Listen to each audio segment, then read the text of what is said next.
God help me! God help me, God! Kelly Thomas, unarmed, was stopped by Fullerton police outside the city bus station. Put your hands on your fucking knees. Put your feet out in front of you. Which one is it, dude? Both. I can't do both. Well, you're gonna have to do it real quick. See my fist? It's getting ready. You are. Kelly panicked. 6 officers tackled him. Oh, God! I can't breathe! For 9 minutes and 40 seconds, they punched, kicked, clubbed, and tasered Kelly as he begged for his life.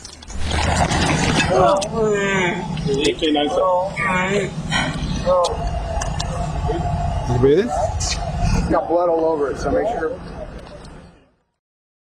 5 days after he encountered Fullerton police, 37-year-old Kelly Thomas, his face crushed beyond recognition, died from brain damage caused by lack of oxygen.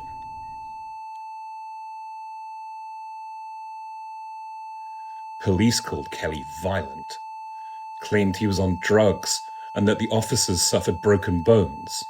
The coroner called it homicide. Only 2 of the 6 officers were ever formally charged for Kelly's death, one for second-degree murder, and the other for involuntary manslaughter. On Monday, January the 13th, after 2 days of deliberations, the jury foreperson read the verdict. Not guilty. The criminal system failed Kelly Thomas. But the family's civil rights attorneys at Mardirossian Akaragian refused to let his story end there. The firm started with the medical evidence, the story Kelly's injuries told. Police claimed Kelly Thomas had violently fought them, but the autopsy revealed extensive bruising on his back.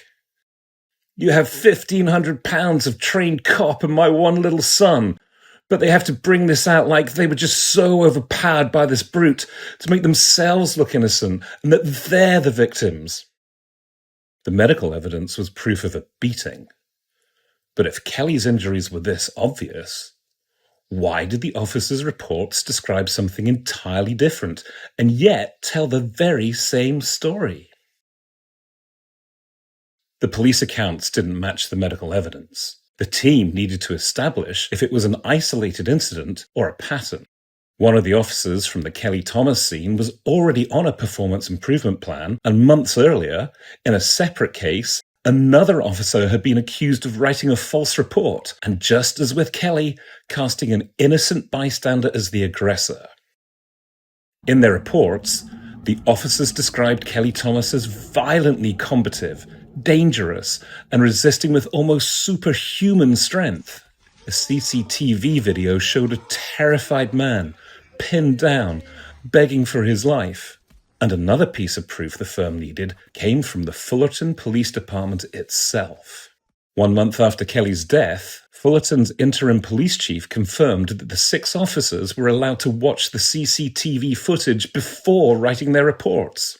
What the department admitted raised questions, and then an informant came forward. What I'm saying comes from what was seen inside the department that night. The watch commander and multiple dispatchers witnessed Kelly's beating unfold. According to the informant, the reports didn't come from independent recollections. The officers reviewed the video, wrote their accounts together, and revised them multiple times. What the informant described required proof.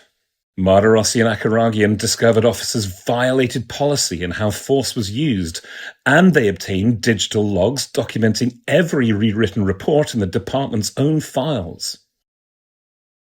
A conspiracy was uncovered, and the firm was ready to show a jury what the officers did to Kelly Thomas and to the truth. 4 years after Kelly's death, Mardirossian Akaragian had painstakingly built their case. As the trial day closed in, an offer was presented. At 11 a.m., the very day opening statements were set to begin, the Fullerton City Council accepted the deal, $4.9 million paid, but without admitting fault.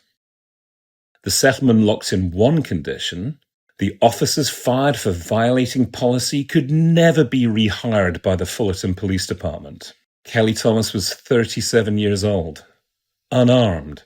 He didn't stand a chance when 6 Fullerton County police officers took his life. No criminal convictions followed. Kelly didn't get the justice he deserved, but through civil discovery, his story became part of the public record. For civil rights attorneys, the work continues case by case, file by file, family by family.